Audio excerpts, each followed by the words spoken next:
Greetings, my name is Gajira. I am the Silver Dragon Gamer.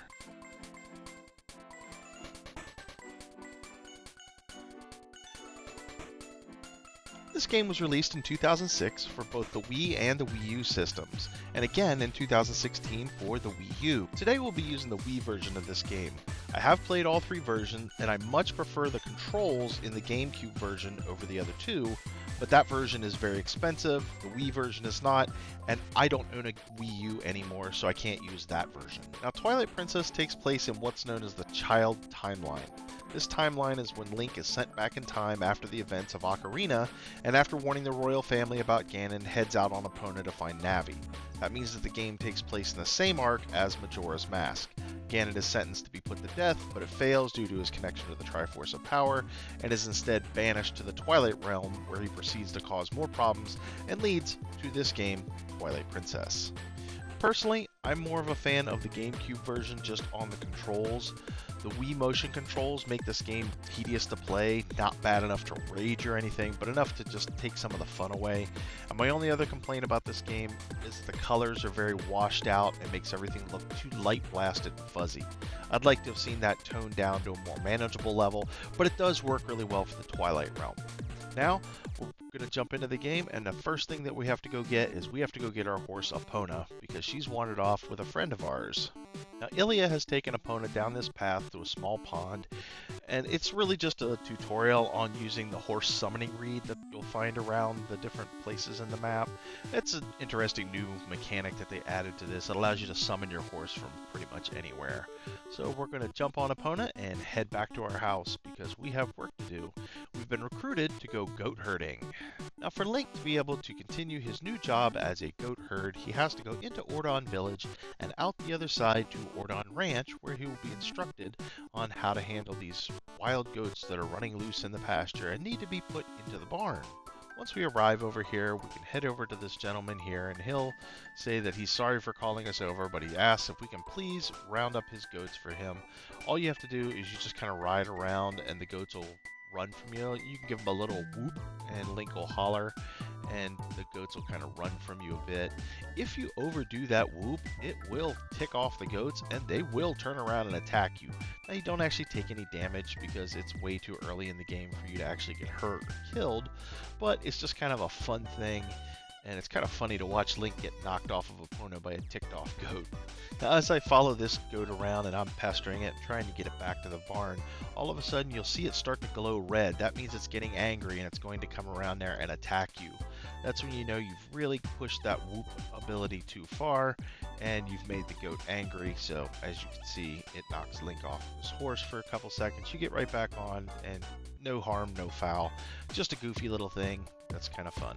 Now that Link's done herding up the goats, he can move back into town, but first we have to learn how to jump over fences. This is really no different than Ocarina or Majora's Mask. You just ride it out really fast and accelerate before you get to it so that you'll jump over the fence. Once you clear the fence, the game will reset to the next day and Link will be waking up in his house. As Link heads outside and into town, we're going to learn that the store is selling a slingshot that all these kids are envious of, but first we're going to learn how to use another weed called the hawkweed. After going into Ordon Village, we can talk to this first guy and he'll complain about a beehive over his house. So we turn around and talk to this gentleman on the platform who's going to point out this weird cat and then suggest that we go blow the hawkweed over here on the next platform. So once we blow it, we get access to the hawk. With the hawk, you use the Wiimote and point it at the screen and just kind of use it as a targeting device. We want to send the hawk to go attack the beehive, knock it down, thus shattering it. Once it's destroyed, there's another use for the hawkweed, and that's to rescue the baby basket. However, to access this, we need to move further along and use another patch of hawkweed to call the bird back. And then we aim down this tunnel, send the bird after the basket, and he will swoop down and steal it back from the monkey. Now that we have the basket, we can head on into shore. I kind of fell off the platform because I'm a bit of a klutz, and then had to do a little pushing and bumping to get the basket close to shore so I could get up on this dock and pull the basket out of the water. Now that I have the basket in my hands, I'm going to head over here and look for the pregnant lady. She's going to be all excited because we found her baby basket that she was planning on putting the new baby into but couldn't. So she's going to offer us a reward of a fishing rod, but we have to follow her. Now this is a bit tedious because you're following somebody along a path. It feels like your typical escort mission in about any other game, and anybody who's played any games with escort mission, they know they are some of the most miserable things you can do. But once that's all done, we get the fishing rod, and she says it's a little unpolished, but it was made especially for us by her husband. So now we're going to go catch some fish and send that silly cat home. Now to fish, you want to just kind of equip the item and then cast out with B, and then you have to wait for the bobber to sink like that, pull it up, and then shake the Wiimote right and left. That'll eventually pull in a fish for you. Once we do that, we just kind of want to drop the fish, the cat will grab it, and there'll be a little tiny cutscene as the cat runs back home to the store. As the cat goes inside, we're going to follow him from the little dock here. We're going to head back around the village, across here, and into the store. The lady running the shop is going to be so happy that her cat has returned, just all by itself magically returned, that she's going to offer us a bottle of milk. This is the first of the bottles that we can get in the game. This time it has some milk in it, which we can use to heal ourselves with. Now, after that, we're going to run around here and collect some rupees. One of the easiest ways is by picking up the pumpkins and throwing them. And as you can see, the guy up on the hill gets a little ticked off at us for wasting food. But there's hidden rupees all over this city.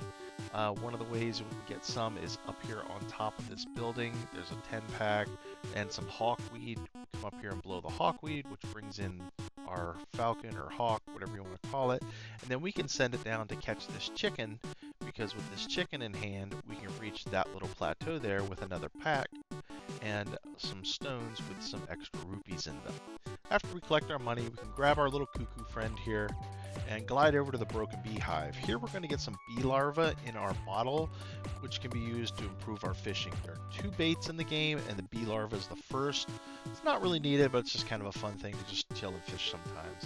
And then we're going to go climbing up the tree here beside us, because there's a couple of packs of rupees up here in the branches. There's a yellow 10-pack and a blue 5-pack here on each of these 2 branches. So we have to very carefully navigate and grab it and then jump down, and we're on to the next section of cash, which is over here on the house of the mayor who has the pregnant wife. It takes a little bit of finagling to get up on the sign and then be able to get up on the house, but it's worth it because there's about 20 rupees behind the house. And with our money in hand, we're going to head back to the shop where we got the bottle of milk, because we need to buy the slingshot. In here, we talk to the lady, scroll over, and she'll sell us the slingshot and 50 pumpkin seeds for 30 rupees. The pumpkin seeds are an easy thing to get. We can use them by smashing pumpkins or going out and killing Deku Babas later in the game, which will drop a big nut. We can throw it. They'll crack open for some seeds. Now, the next thing we're going to do is go through our slingshot tutorial by going back to Link's house. We'll run into the mayor there, have a conversation, and then it's on to slingshot practice. The kids are going to set up a target field for us, and we're just going to have to use the motion controls to shoot down each item in order. We start with the pumpkin-headed scarecrow and move on to every other target that we can see, including the other pumpkin head, and then we shoot the little spider hanging on our fence, and I did have a little trouble finding the last one, but once I got that one down, we were on to the next section. We were able to head into our house where we're going to retrieve the wooden sword that's been placed there by the mayor.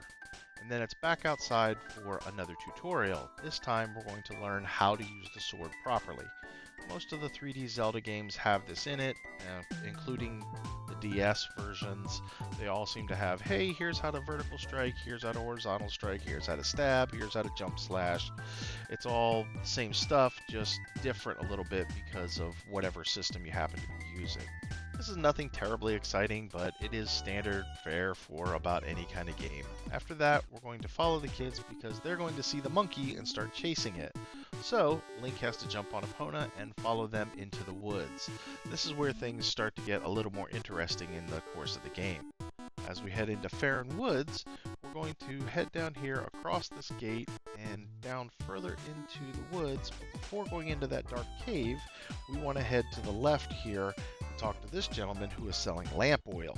And his great business idea is to sell lamp oil and then give away the lanterns that people will use, because they got to come back to him to get their oil. All in all, not a terrible business practice in reality, as long as you can move enough volume with the oil. enough about economics. He's going to then proceed to give us a quick tutorial on how to use the lantern and swing it to light various things by igniting his cooking fire. After we're done with that, we're going to head back to the dark cave, and we're going to have to kill a Deku Baba that happens to be in front of it. At the entrance to the cave, we'll come across a toy sword lost by one of the kids, and Link will then proceed deeper into the darkness. Inside the cave are various lampposts we can ignite with the lantern to be able to see, or we can just hold on to the lantern, and as long as we have oil, we can keep seeing in the dark and move deeper into the cave. Another use for the lantern is we can swing it at these spider webs here, and it will burn them up. It will also work on these spiderweb strands, as you can see by that pot.